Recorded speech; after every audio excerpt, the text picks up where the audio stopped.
everyone. Welcome back to Rally Caps. It's a podcast for artists, entrepreneurs, and everybody in between. I'm Steven. I'm Eric. And today we got a fun episode for y'all. Anyone I think that's been following us for a number of years now knows that we both started our careers as wedding photographers / filmmakers. Yeah. And that's the topic of today's, I was going to say video.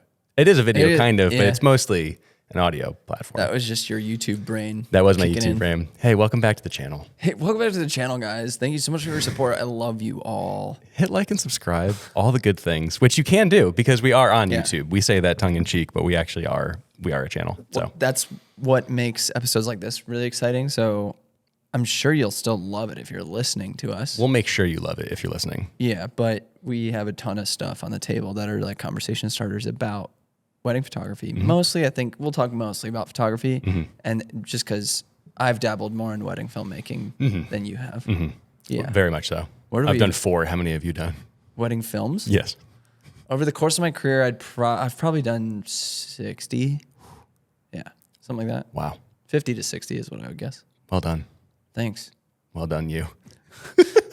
So you suggested this as a topic for today's episode, which I'm really stoked about because we haven't talked about wedding specific stuff in quite a while. Yeah. We've kind of danced around it. We've talked about the transition out of it a little bit and maybe the diversification around wedding stuff. Let's just dive right into it. And yes, like you said, we have a lot of really fun little visual elements today, some gear that we'll be talking about, the way that we are using certain tools to document wedding days and how it affects our style and also how it just kind of brings us some joy on a wedding day. It's fun for us. Yep. So let's take it away. Where do you want to start? Well, yeah, I would love, and then maybe sort of transition to more of the philosophical stuff as well.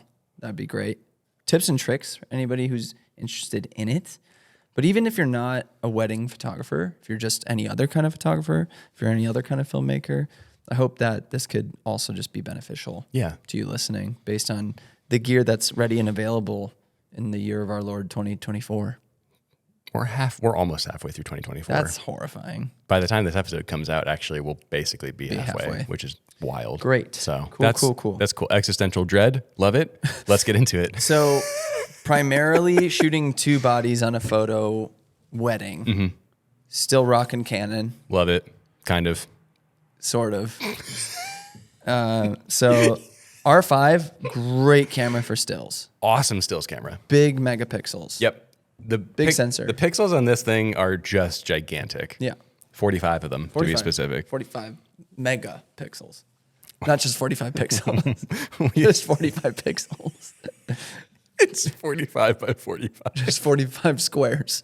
Like, wow, yeah, it's cool. Making some old school Mario video games. That's awesome. No, we genuinely do love the R5 as a stills camera. It's excellent for that. It's not the best hybrid photo video. That's what I wanted to get into a little bit because everybody that's in the Canon system wants to use this as their hybrid camera, the R5C, which essentially looks the same as the R5, but just has like a little fat brain in the back. It kind of looks like a camera we'll talk about in a little bit. Yeah. Funny enough, it has a similar kind of. Interesting. Yeah. But because the reason it is chunky like that is because the fans, exhaust fans built into it, because it can shoot up to 8K raw video, which is absurd. Exhaust fans for all the diesel you have to put into it.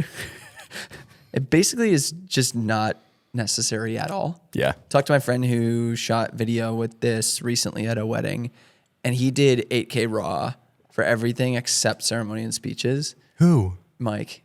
He did 8K raw outside of the long recording. Okay, sure. And still walked away with 1.5 terabytes. So pain. Maybe not the best option. I mean, most people aren't doing that unless you transcode it to ProRes or something, which is what I would do if I was doing that workflow. Sure. Because it's essentially what I did with the C200. Sure. I would shoot 4K raw, transcode to ProRes. 4K. Because that codec was very chunky. Yeah. That would get it down like to a quarter the size with essentially the same quality. And I didn't have the new MacBook back then. No, I remember. That was the only way I could edit that footage. Like I couldn't even edit the RAW. No. But now if I shot C200 RAW on the new MacBook Pros, no problem. You just drag and drop into a timeline and it's fine. Yeah. But C70 RAW, C70s are the cameras we're shooting this podcast on right now, can shoot a much more compressed RAW video. Yep. But I said beautiful. I said we were going to talk about photo. I'm so sorry. Good derailment. Hey, RAW is photo.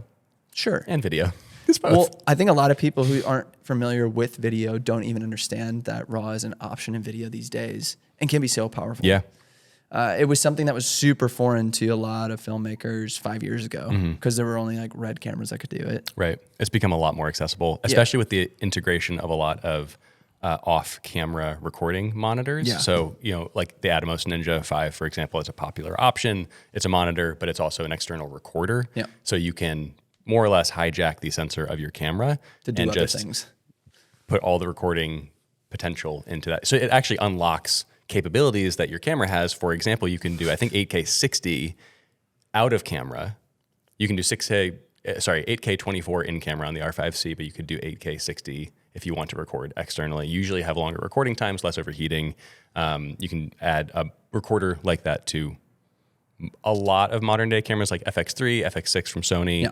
There's a lot of ways that you can do it to just unlock different levels of recording ability and codec options and all that. But you could probably shoot ProRes onto the Ninja from this.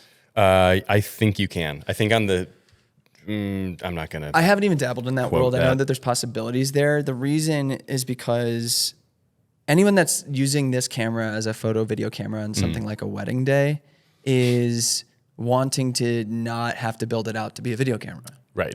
So, I mean, yeah, you can do those things. You could put a Ninja 5 on this. You could shoot other codecs through that. You could record to a monitor, but that requires you putting a monitor and a cage on this thing and a top handle and a V-mount battery and a blah, blah, blah, blah, blah. And all of a sudden you just have like a mini cinema camera and then and you're like, okay, well, yeah, I only have to have one camera, but the ricochet of back and forth, like this is sold as a hybrid camera. So you could shoot stills really well and you could shoot video, quote unquote, really well with it. That's the issue I ran into with this camera. Whoa, a fossil. Yeah, the Canon 1DX Mark II. Jeez. The Peter McKinnon special. This is 2017 Peter McKinnon. This was the workhorse. This was the YouTube camera. This is so heavy. Feel that. Wowzers, I dude. forgot how heavy that thing is. What happened to there was water that came into the studio. That's why that's like that. Oh, whoa. That's a bummer. That is. I bet that looks kind of sick, though. Just some. That's the Pro Mist 2. It's just water droplets all over. Yeah, when did that happen? I don't know, but we're on the top floor, so we have had some water drippage by the windows at least. So that's what happened there, I think. That is. At least it's on the filter, not the lens. That's true. Yeah. Except there's probably all over the camera. It is the Peter McKinnon VND. Fuller Pro. It's very apropos. So I got this camera because I wanted to up my video game. I was shooting on 5D4s. Do you remember I was at the first wedding that you used that for a video? And I shot it handheld. Yes, you did, all day. That was the circumstance where I was like truly using it as a hybrid camera. I just threw a mic on top of it and then went handheld. And it was sick. It was shout out Cassidy and Andy. That wedding was so fun. And I think part of the reason why that worked so well is because this thing is so heavy. Now you get this body that's, I mean, feel difference. Feel that. And even, I mean, lens aside on this one, the difference is crazy. Yeah. Like it's the body that's the majority of that weight. And it's wider and taller, so it makes you spread your hands out more too. Plus, I was shooting 120 frames a lot that day. I was in. You were very excited about that. I was in the 2018, 2019 mindset. You know? It looked great though. It looked great. It really did. Good. It was only 1080, 120, but because of that, you could still get a really good image without it looking like crazy shaky or whatever. But yeah, I guess now with image stabilization in RF lenses, same thing, because this is an IBIS in here. There's no IBIS in the R5C, no. So yeah, but then your codecs. Yeah. The R5C is a weird camera, is what we're trying to get at. We love log 2. We love C-Log 2. It's the only log curve. In Canon. Within Canon's ecosystem. C-Log 3. Yeah. Not as fun. It's fine. I'm still talking about video right now. That's fine. Hey, this is just the video section now. Let's just keep leaning into it. I guess if that's the case. My issue was I wanted to keep upping this. I wanted to shoot 4K on it. I wanted to shoot 4K 60 on it. So I did that. I had the CFast cards, could do that. But I built it out to basically be a cinema camera. Yeah. Top handle, 7-inch monitor, all the bells and whistles. I vividly remember the cage setup that you had for it too. The rails, everything. Yeah, it was sick. And made beautiful films with it. Phenomenal camera. Still phenomenal. Want to make more stuff with this, honestly. But then I was tasked with, I kept stripping it down for a photo wedding as my B camera. Yeah. And then I kept building it up the next weekend as a faux cinema camera. I think a lot of people struggle with that because they want the versatility in a camera like this. Now, if we go to another brand like Sony, are you kind of tasked with the same thing? It depends on, I mean, a lot of it comes down to form factor, truly. I think the search for the perfect hybrid camera is a bit of a fool's errand in some respects because... That's it right there. It is. I just think I understand the desire to want to get the most value that you can out of one camera. Makes sense. And I've got a camera that I'll talk about in a little bit that kind of represents that for me, at least. But it's very difficult because the demands of photo and video are generally pretty different depending on the person using that camera. And you typically want a little more weight. You want a handle. You might want a monitor. There are all these peripheral accessories that you want for video that you just don't need for photo. And also the difference in technical requirements for each are pretty vast also. Yeah. Like even just the simple difference of you might want a higher megapixel sensor for your photo work. So you have the ability to crop in and make multiple versions of one image, but higher megapixel sensors aren't the best suited for good video. That's why the FX3 from Sony has a 12 megapixel sensor. So it's like a basically true 4K readout and you get a better, cleaner image out of it. The trickle effect is plenty. There's a lot of details that we can get into on that, but simply, I think it's impossible to find a perfect quote unquote hybrid camera. Yeah. And it's true of any hybrid thing. You're not with doing two things really well. It's never going to do one thing to the best of the ability, or to the highest performance. Yeah, except Nick Bear. That was the example I was going. Were you actually? Yeah. So what's funny is, as a hybrid athlete of his size, he runs the marathon distance at the fastest of anybody in that size and weight class. Who is the kind of athlete he is? Yes. But is he qualifying for the Olympic trials? No. He's still 21 minutes off of that target. So, and that's very substantial. Yes. So he's elite, no doubt, in his own right, but as a hybrid. If you're someone like me, what he's doing is far more impressive than what I'm doing right now because I'm not the hybrid, I'm just running. Sure. And I'm running around the same time as he is. It's being able to do both of those things as good as he does. Yeah. And so when someone strictly focuses on the weight training or strictly focuses on the distance running and excels as an elite in one or the other, that's what we're talking about in a specific dedicated stills camera. Yes. Yeah, sure, maybe they can lift weights here and there. Like the R5 can still do video, but it's primarily a stills camera that functions incredible for wedding photography, commercial photography, portraiture, sports. I do kind of feel like the content creator niche of YouTube was a detriment to the perception of cameras to a certain degree, because I think that's where a lot of like, is this the perfect hybrid camera? Is this the best budget camera? And like, how much can I get for my money, basically, in the photo and video sides? And I think it is great to find a camera that can do both of those things. But if you're making videos for YouTube and shooting photos in a very specific capacity and you need a camera that can do exactly those two things, that's going to be a very different tool than a working professional photographer or filmmaker in X, Y, and Z categories. Like the needs are just totally different. Everyone, there's a whole scale of people and their needs and what they're creating. And I think it's just important to understand the tools that will best suit you for the context that you are in. Yeah, I think a lot of people get fooled by the price factor. Okay, I'm going to save so much because this camera can do both, and it can excel at both actually, which is great. Like it passes the threshold of need and quality, but the ricochet of if they're shooting at volume, every weekend of the back and forth of building it up, tearing it down, is so much more taxing than just having a dedicated one on each side. So when I had the budget and ability to do that, when I had 2 stills cameras that I used as stills cameras, and I bought the C200 as a cinema camera, it's also this factor of once you buy the thing and use the thing that is specifically for that discipline, that medium, you go, oh, well, this is just entirely different than the makeshift one I was making before, the hybrid camera that was trying to do what this is doing. Between internal ND and audio options, better codecs in camera, built out and the size of the thing that you were trying to emulate and still is bigger and a bit heavier to be able to shoot in that manner. all those boxes get checked, and then you feel like you never want to go back. Now that I shoot on C70, now I shoot on a cinema camera, I like very rarely want to shoot video on a hybrid camera like the R5C. And there's nothing wrong with shooting video on those cameras. No. It just depends on what's going to work best for your style too. Maybe you want to be super run and gun and you just want to hold the R5C with one lens on it and just bop around and have the freedom and flexibility to stick your camera wherever you need. Like maybe the size limitation is actually better for you. You don't want the weight to have a shaky handheld kind of thing. You want just the flexibility to put that camera wherever you need and rig it to a car easily and all these different things. Again, it just comes down to what you are trying to create and then understanding what style of camera is going to best suit you. Yeah.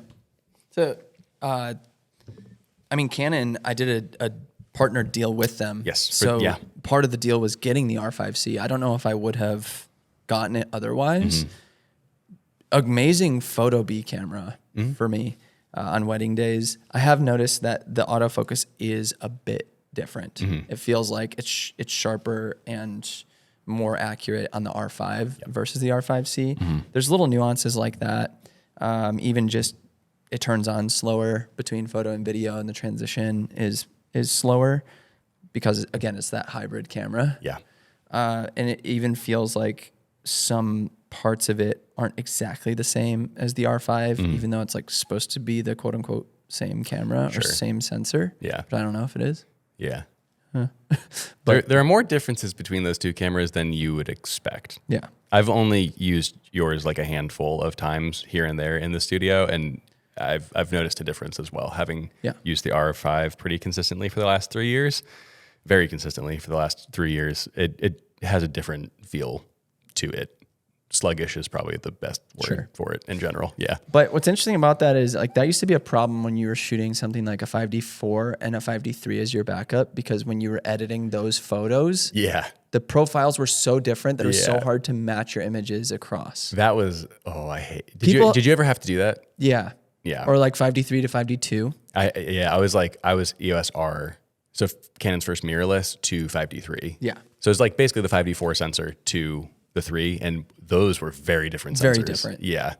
And that's before Develop came around, or was like really doing proprietary editing stuff. Yeah, I hadn't really gotten super into them at that point, but that would have been awesome. But so now that's not quite as much a factor because you have tools like Develop's presets to take any picture profile and get it to virtually the same in post. And even with AI editing now and batch editing, it's not so much an issue. Yeah.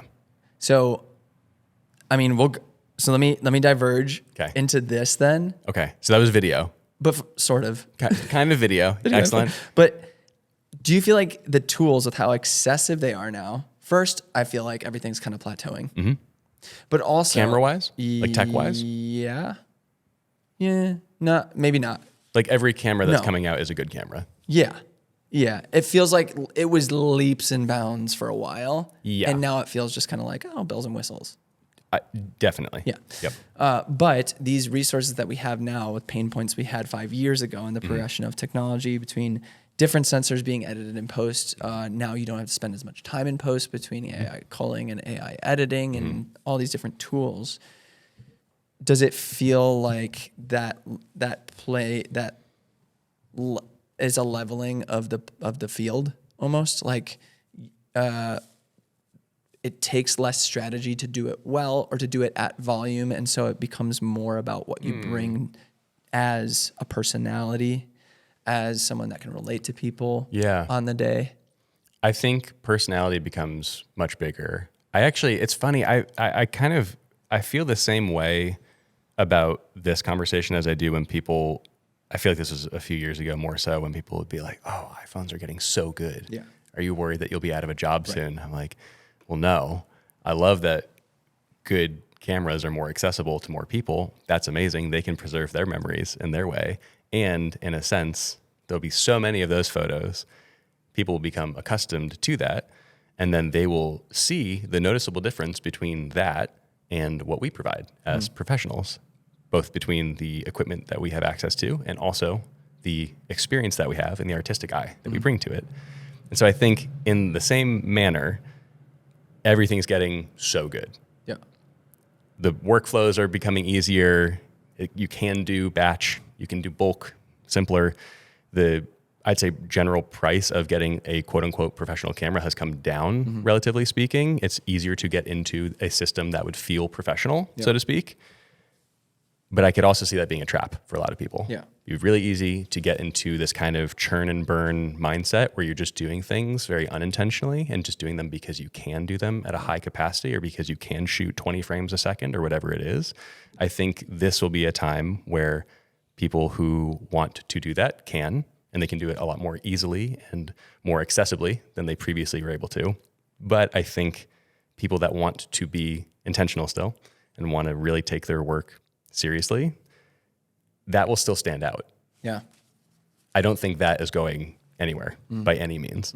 I think, if anything, that would be a great way to differentiate yourself from most people, is by really going the extra mile to not fall into that rinse and repeat kind of mindset and bring a lot of personality and intentionality into each of the images that you're making in any weddings or any context that you're shooting in. That's why I'm excited about the phase I'm in with weddings now, where this year I only have 4 or 5 on the books, but I'm actually interested in going to like 5 to 10 next year. Maybe that means I lower my prices a little bit. Yeah. But I'm starting to realize that the it factor that I have is the intentionality, but the smaller amount that I'm doing per year, and talking to my clients and being like, no, I love being able to give you a ton of attention because it's so few, and that's a luxury to have, but a luxury built off of years and years of volume and building and having the portfolio. But I felt like a natural transition out of that conversation is, where does this involve, like, film photography then? Does film photography belong in a wedding day for us now? How easy is it to fit into the workflow? It's so much more expensive. So is it an it factor? Are people paying more? How would you position it if you're, to shoot a wedding these days? I think that is almost a pulse check on where the couple kind of fits in, personality wise. Because if we are similar to you, just photographing less weddings in general, wanting to put more time into each of them instead of being a mini wedding factory, just speaking personally. And part of that, I think there is a slow element to it that a film obviously leans into, and I think an artistic element as well. I think if a couple values film in a very specific way and they see it and understand the value that it can bring, not shooting it so that it can do well on Instagram, but shooting it because they have an appreciation for the timelessness of it, or they want really beautiful, intentional medium format portraits that you could take on film that you couldn't really achieve the same effect with on a digital camera. Little things like that are green flags to me. It's like, oh, if you mention that on a call, great. We are on the same page workflow wise. And it connects you to them that much more, and they're going to want you that very much much more. So. I actually just had this with a design client who I just had a call with this morning. I was kind of wrapping up deliverables, and at the end of the call, they were like, hey, I have one last question, totally unrelated to design, but do you like your M6? And so we just started talking film for like 5 to 10 minutes, and he was asking about what he was interested in for his first film camera and just getting my honest take on Leica and all these different things. And it was just fun to have that thing to connect on that was completely unrelated to the service that I was even providing him in the first place. And that's really cool. And so it is a very niche, very strong connection to people. It's not going to be for everyone. Right. Personally speaking, I would want to incorporate it in every wedding that I shoot, regardless if they pay for it or not. Right. I'll shoot less if they're not going to pay for it because it is expensive, but it's something that I love, that I personally connect with. And cameras like what you just held up, this is the Mamiya 645 AFD.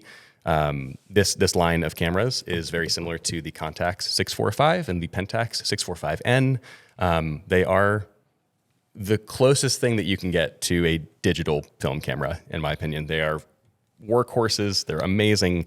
16 frames out of a medium format roll of film, auto winding, auto rewinding, great built-in light meters, like a ton of features built into something like this that make shooting film faster on a wedding day, but still gives you the ability to slow down as much as you would like to. Yeah. Yeah.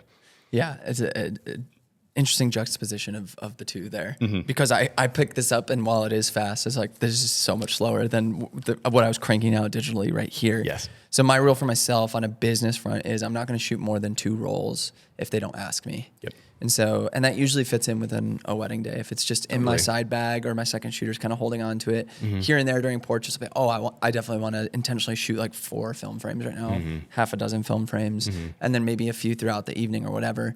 But because then if it goes beyond 2 rolls, I need to be more intentional in the approach then. Yeah. And I need either someone helping me load or a second shooter assisting For sure. at that point. Yep. Because I can't be spending that much time loading and unloading and slowing the wedding down that much without a bit more help. Right. It will cause you to be more intentional with what you choose to shoot. It will slow you down and have you coalesce, which is incredible. But if that's not the intention from the get-go and you don't have the subsidizing from the couple to do so, it's not necessarily attainable. And you actually might make them upset because you're slowing down the coverage and not getting the photojournalistic style you promised. Yes. Another workhorse for me that's super interesting that I'll bring on engagement sessions is the Canon 1V. Yep. And this line of the Canon 1 is the last iteration of 35 mil. This was actually the last one before they started going digital. But is really the reason why I've not fully the reason why I've kept my EF glass, but a huge factor in why I've wanted to keep more EF glass is to shoot personal life and intentional portraiture with this film camera, because it almost feels like medium format in 35. It's because the autofocus is so good. Yeah. So you can afford to shoot at 1.2 Exactly. on the lenses that you can, and then like it the feels 85 like and the medium format 50, film. and then it's much closer to that feeling for sure. It's almost like 2 to 2.5 times the images of medium format. Because you're shooting 36 frames at wide open apertures on these beautiful lenses. Those lenses feel like they are at their best on film. Yeah. Like the portrait I took of you on your wedding day on this camera. Yes. On the 50. Awesome. On the 50. Wide Incredible. Yeah. You took a photo of me on our return leg of the trip from Maui in the airport. I think one on the Hasselblad and one on that with the 50 as well. I'm astonished at how good the autofocus is on those cameras. Like even the 1N too, really good. But those are really fun. That's honestly for me, that's like a Grail 35 camera to have just for the ability to reliably shoot wide open. And like you said, kind of achieve that dreamy effect that medium format gives you while having so many more frames. It feels like you're getting more out of your film. Faster to shoot. I feel like it's a more reliable one that I put on a dual harness. Yeah. On the side as opposed to a 645 totally on my side. Totally. And I have more frames. I have 36 frames instead of 16. And so I feel like I can go to it more often. It's faster. Reloading is less cumbersome too. Yes. There's not the taping and licking and all of that stuff that you're doing. It's just like get the roll out, throw it in. The taping and the licking, man. That's true. It is. No, it's true. Like actually true. You feel like such a dork. You're like, oh, hang on one sec. Hang on. Okay, let me just rip. I get my gross fingernail in the tape. Okay. All right, we're ready. Oh, you're gone? Oh, you're okay. You fired me? Okay, I'm sorry. Okay. Something else that's really cool is incorporating flash into film stuff. I haven't done it a whole lot, but just having the cold shoe option there, and it, especially if you're used to digital and bounce flash at a wedding, like when you're taking family portraits or stuff at the reception, bouncing up into the ceiling. And one of the biggest gripes film photographers have is they have a roll of 400 in there, and then it gets to be evening, and you're like, well, I can't use my camera anymore. Right. I just have to either use another camera or burn the roll. Yeah, yep. But popping on a flash and then finishing the roll that way, it's another one of those limiting circumstances, or one of those creative. What's the word I'm looking for? Limitations. Boundaries that you get that then make something really magical that you wouldn't have thought of otherwise. Direct flash on film. Yep. So sick. Yes. Yeah. Oh, it feels so good. But you just tried to do flash. Oh, I with did. Your pro photo. Yeah. Did it not work? I'm waiting to Still get the waiting. rollback. I think it should get to nice by the 10th. So tomorrow. I'll probably have scans on Monday or Tuesday next week. I'm really excited to see that. I just shot one roll of Tri-X on my AFD it's a new strobe that Gene and I are kind of experimenting with. I will probably buy one as well if everything worked correctly. but it's a newer Vision 4, I think is what it's called. It's like a very inexpensive, battery powered, so not corded, really powerful strobe light. We got it on Amazon for like $180. Whoa. Wait, so it's not Profoto? Not Profoto. It's like a fraction of the price of Profoto. And that's what's so interesting about it is that, I mean, as long as it just outputs the light, I just need light.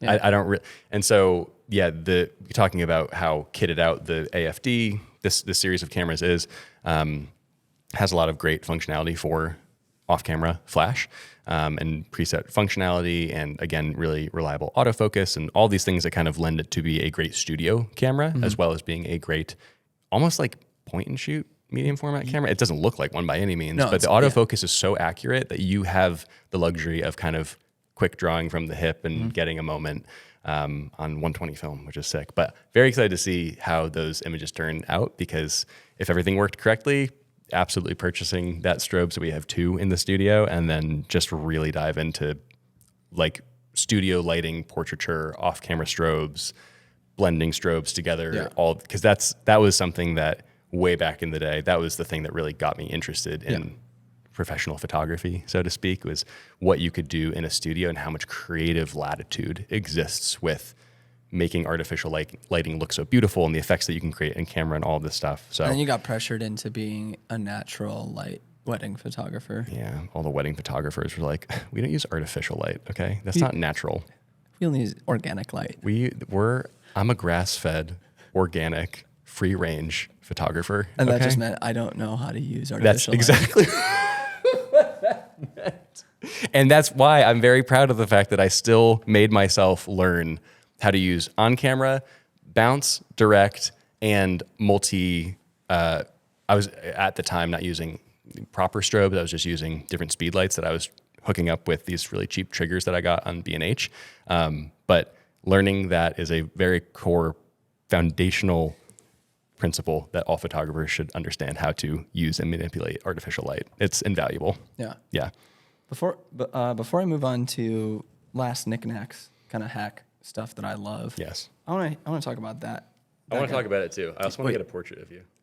I want to see if this actually, I have 160. Oh, this is horrifying. No, it's good. 3, 2, wait. Oh, 3, 2, 1. Dark slide. Oh, always. Every time. 3, 2, 1. And now you hear what the camera sounds like too. Yeah, a little ASMR podcasting. That's going to be wildly underexposed. If I had a nickel every time you said that. And then it turns out great still. Usually it's always the photo where you're like, let me take a quick photo very fast. And then you're like, that's going to be so underexposed. You said that at the end of a YouTube video once. You did. I think, didn't I take a photo of the camera? Yeah. Yeah. And it was. You're like, that's going to be wildly underexposed. Yeah. It was. Okay, this one. Yes. Okay. Yeah. Sony. Oh, Sony entered the chat. You just got this yesterday. I did just get this literally yesterday. I don't know a ton of the functionality yet, the customizability, but this. So if you're going to shoot a wedding, you're going to bring this now. I am going to bring this now. Yeah. Why? Because What is it? Okay, it's a Sony a7C II. Not the most popular camera. It is not. I don't think it's the best-selling camera in Sony's lineup.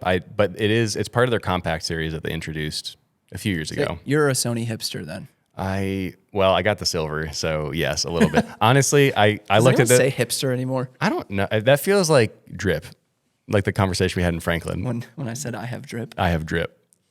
And I think Laura was like, yeah, no one says that anymore. Did you just do a Dutch angle portrait of me? I did. Gross. This looks kind of sick, actually, though. Okay. I mean, the studio's lit really well. Studio is lit. People say that a lot, too. Yeah. It's lit. I know. That's why I said it. That lit drip is just crazy. On fleek. Dude, so, okay. That could dive devolve. This podcast is cringe. Oh, man, Cody and Noel are going to rip us apart. Okay. Sincerely, though, as we've kind of alluded to already, weddings are becoming less of the primary photo subject for us. And because of that, I've taken a good long think about what I actually need to keep on hand digitally. Look on the viewfinder, if you will. If you will, you could. We could. And so I've been like really reconsidering what I actually need for that, because it's become for me less about the tools and like the volume of tools because wedding photographers, I think, typically I started 7 years ago and was kind of taught that, you have the dual harness, you have matching camera bodies, you have a whole set of prime lenses. Yeah. That's a lot of stuff to cart around on a wedding day. And it's amazing how that has kind of shifted over the years. And now, because I don't shoot nearly as many weddings as I used to, I have one R5, I have the 50, 1.2, the RF, and then the RF 24-70. And then when I am on a wedding day, I will borrow usually a body in the studio just to have a second camera body digitally. And then I have my film cameras with me as well. That is going to be so much less gear. So much less gear. It is so much less. And I was joking a little bit because it was like 4 cameras you just said. Lumia, I guess it's it's still a lot. It's still a lot. It's the AFD. It's an R5. It was like Gene's R5 and then 2 lenses. Okay. Yeah. Versus like 6 prime lenses, 2 bodies. But a lot of the reason it was 2 bodies and all the prime lenses is because you get a 35-85 combo, the super popular combo, but you're natural light. Yes. You got to open up. You'd be shooting wide open often. Yeah. And then like 2 flashes and it's a good principle to have like backups of things. Yeah. You bring all these lenses, you bring all these bodies, you bring all of these light sources so that if something fails on a wedding day, you have something to take its place immediately. And that is a good thing. That's a good practice to have. It's just changing for me a little bit too. It's becoming less of a thing that I need to own all of that stuff outright and more of a consideration that I can own less gear, shoot in tandem with you, with Gene, with Braxton, with other people in the studio, rent or borrow to fill in the gaps when needed, and not own $10,000 worth of digital gear that's for the most part just kind of sitting to the wayside. Yeah. If we're being real about it, And because of that, I just wanted to, again, reconsider, kind of remove any expectations that I'd previously had for myself and look at what was on the market that could be a camera that can hang professionally, needs to be fast, needs to work quickly, needs to keep up with environments that demand that, feels a little more interesting than a typical SLR. And if you'll notice, if you're watching, the A7C II is a rangefinder style digital camera. Comes in silver, which is hugely important for my ego, because it looks so much cooler.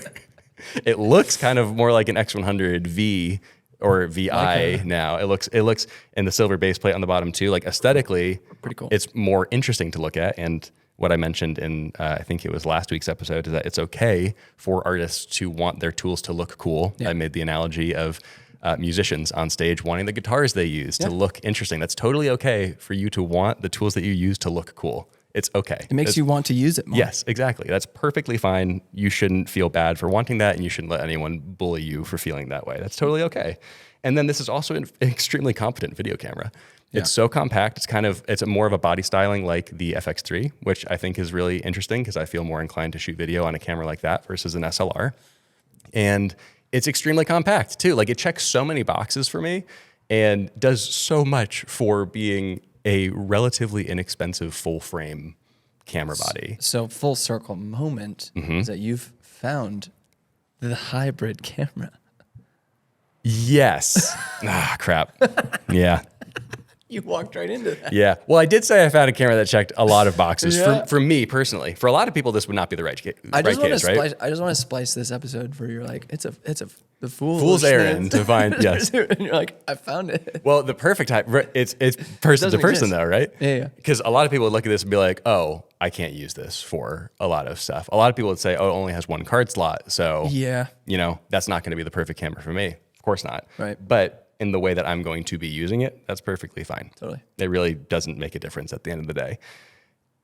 I'm very excited about what this camera could mean because it would replace a lot of stuff for me. I do plan on selling basically all my Canon gear within a month. Oh my gosh. Which is weird and emotionally very interesting because I've been shooting Canon for 10 years.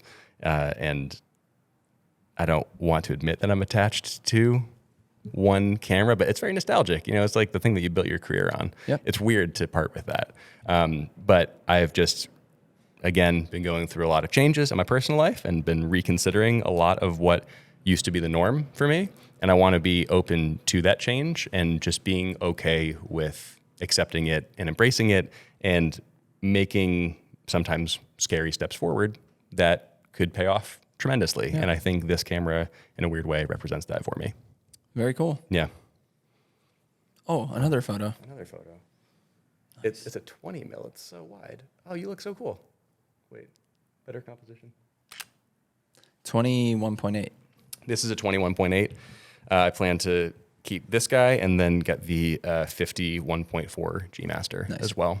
Yep. I did need to give Benj a shout out as well because his videos were very helpful in me making this decision. Actually, he has an A7C-R, which is the high resolution version of this, and seeing the way that he's been using it and creating images with it and the way that he's been using it with his family as well. The hybrid functionality for his YouTube channel, like the video photo combo, has been pretty stellar for him. And he is also a fellow rangefinder lover. And there's something about this body style that just clicks really well. So I'm very excited to see what it could mean for the future. Sick. Yeah. It's hard to transition into a couple like wedding. Oh, let's talk about earplugs. Great. Transition. Got it. Nice catch. Hey. This episode is sponsored by Max. Max earplugs. Max Ultra Soft Foam earplugs. I'm just trying to get everything talked about that's on the table. Yes. Okay. Earplugs are actually, though, real talk, a must at weddings. Yeah. You're going to blow your ears out to ABBA and the YMCA if you don't. Mm-hmm. So. And September by Earth, Wind, and Fire. That song is the most played song at every single wedding ever. I just watched Mamma Mia for the first time with Laura. Oh, and it has that song. Yeah. Phenomenal movie. Great song. Great song, but I was like, why am I hating this a little bit right now? I was like, it's because of weddings. Yeah. Yeah. Ruins it. It's always the first song to get everybody on the dance floor. Yeah, I get it. It's a great song. Yeah. And for everyone at the wedding, it's their first time hearing it in a year. Oh, in 7 years. Yeah. I love this Oh my song. gosh. Yeah. It's not good for us. Yeah. This little guy. Oh, huge. A little JBL clip. What was the JBL clip 4? Very, very easy thing to do. Mm-hmm. This goes beyond weddings also. Having a Bluetooth speaker changes the vibe always. Mm-hmm. If you're really struggling to have small talk with clients, great to have just music in the background. Mm-hmm. Playlists, chill music, indie stuff. Mm-hmm. It's another thing that you can relate to people about as well. A song comes up and they're like, I love this artist. And then small talk happens naturally. But you can also really intentionally like put some of their favorite music on if you did a survey or got to know them a little bit more. Mm-hmm. Another tool I absolutely love to have. Mm-hmm. Just clip it on your shoulder bag or your harness. Mm-hmm. Mm-hmm. Great thing to have. Like I'm going fishing with my dad and my 2 oldest tomorrow. Having this on the boat's pretty great. Awesome. Just I gifted him one at Christmas one year. Oh, that's sweet. Just so he could have that on the boat as well. That's awesome. Pretty great. Yeah. Any other little random accessories? I think that's about it. It's always good to have, actually, I will mention this, a Leatherman or a similar multi-tool is a great thing to have on a wedding day as well. Or Hero. Actually, not even, Leatherman and a simple small rig tool, especially if you're a filmmaker, or a obviously. Sewing kit, huge, little like one-off 2 packs of Tylenol, ibuprofen, little painkiller things here and there. Tons of stuff like that. You could be the hero of the day if that's just in your bag. And everyone's like obsessed with you the rest of the day. Those are some of the best days, honestly. When you come through in a way that they were not expecting you to. Oh yeah. And then they're like, "You're a legend. We love you no matter what happens." You're like, "I am golden now." Well, great. I'm shooting with 1 memory card. I'm just gonna. Great. I'm actually just gonna head home then. That's great. Cool. Yeah. Awesome. Can I grab a drink? Good actually, remember iPhones are great now. Yeah. Yeah. You guys should be good. Yeah. This is a cool episode to do. I like this. Yeah. I haven't talked strictly about weddings in a minute. Yeah. Well, I think it's funny that all of us are having a bit of resurgence with it too, because we're going to end up most likely shooting a couple this year together because that one inquiry got back to me again. So sick. We'll probably end up doing, awesome. But that's next year. That is 2025. Yeah. Yep. But even Gene's talking about how in our heyday, we would get inquiries and they have a certain budget and you're like, it's under budget, sorry.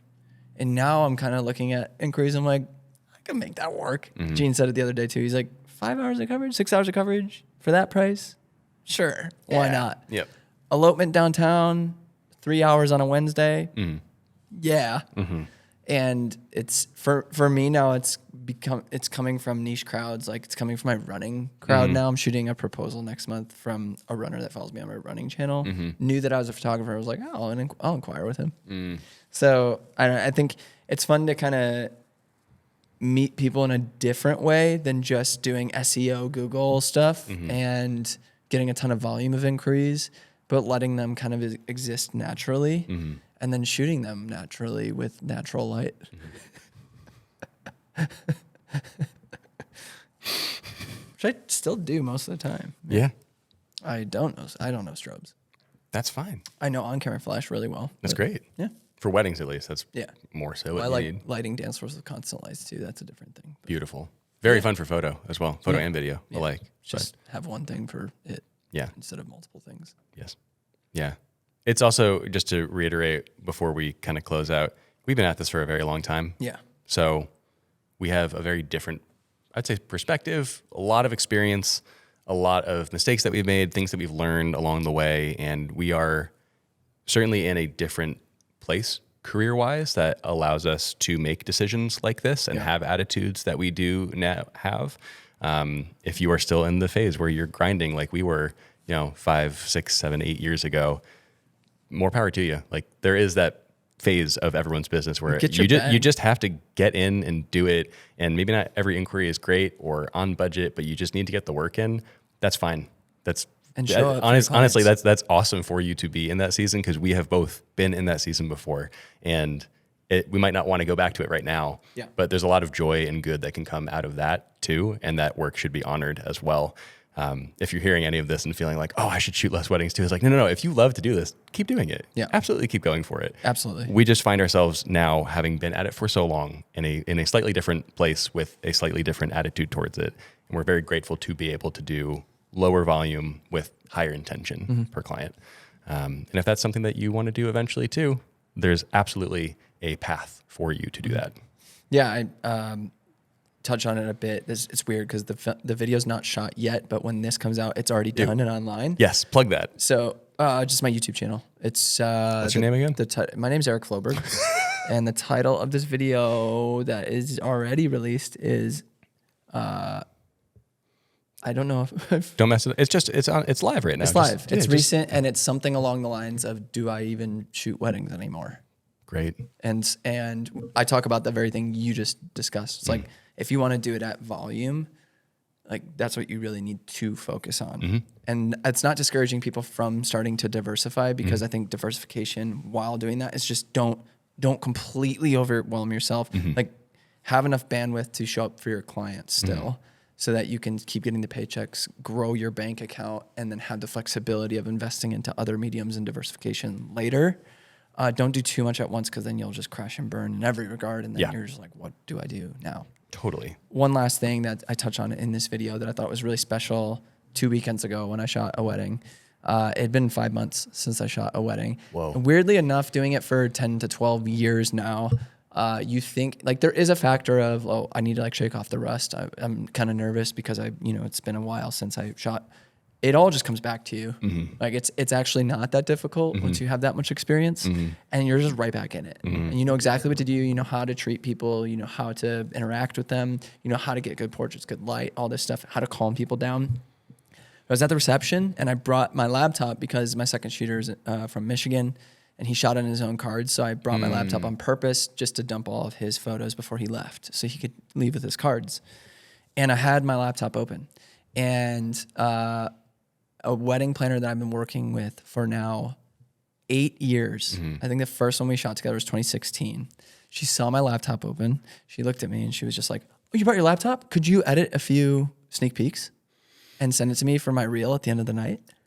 And my initial reaction was just like, yeah.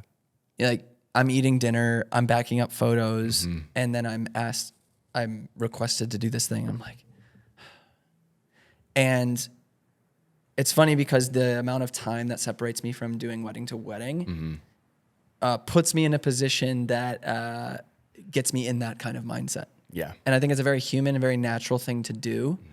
And there are plenty of podcasts online. I've seen some recently, like on Instagram, where they're clipped, where stuff like this happens, and it's just a gripe fest back and forth.